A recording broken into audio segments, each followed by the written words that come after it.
These are bilateral commitments these countries are having with the United States. So this is not, strictly speaking, NATO. Bilateral commitments. They all did what they promised to do, and this led to between 4,000 and 5,000 U.S. planes taking off from Europe. I would argue it would have been very difficult to do Iran without having Europe as a power projection platform for the United States. But again, he's right. There is also reason for disappointment. It is a mixed bag.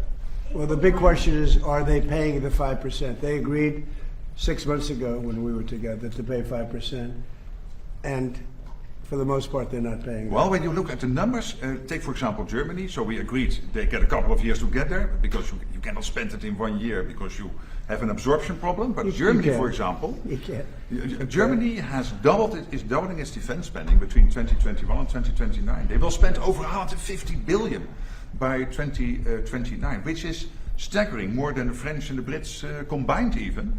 Take the Dutch, and Poland and the Baltics already there, countries like Denmark really stepping up, so and the Nordics. So it's a bit of a mixed bag, but most of them are doing it, and the alliance is so much stronger because of this man.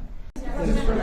President, after all this, you've been so transformative vis-a-vis NATO, and I think the Secretary General just stated that you transformed NATO, the like of which nobody would have even thought that you could have done. After all that, do you still think that European allies, like you told me, treated you badly? And if so, what can they do to make things better?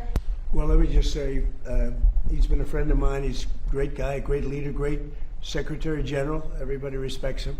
And I appreciate your nice words, but you really have done a good job. And I think if anybody else were in that position, we wouldn't even be meeting today, to be honest with you, because we were let down. We didn't need help on this at all. We demolished them in literally the first week. But it would have been nice if they would have said, we'd like to help.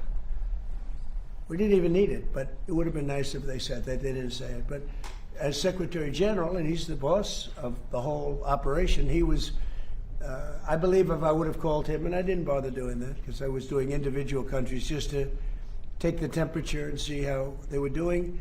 But I think if I would have called him, he probably would have found a way to help if we needed it. I feel, would have been a little bit different.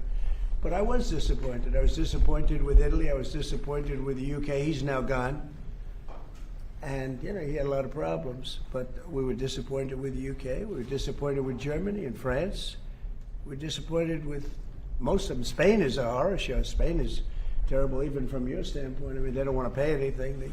They think they're in for a free ride. Spain is not a good group, not a good group at all.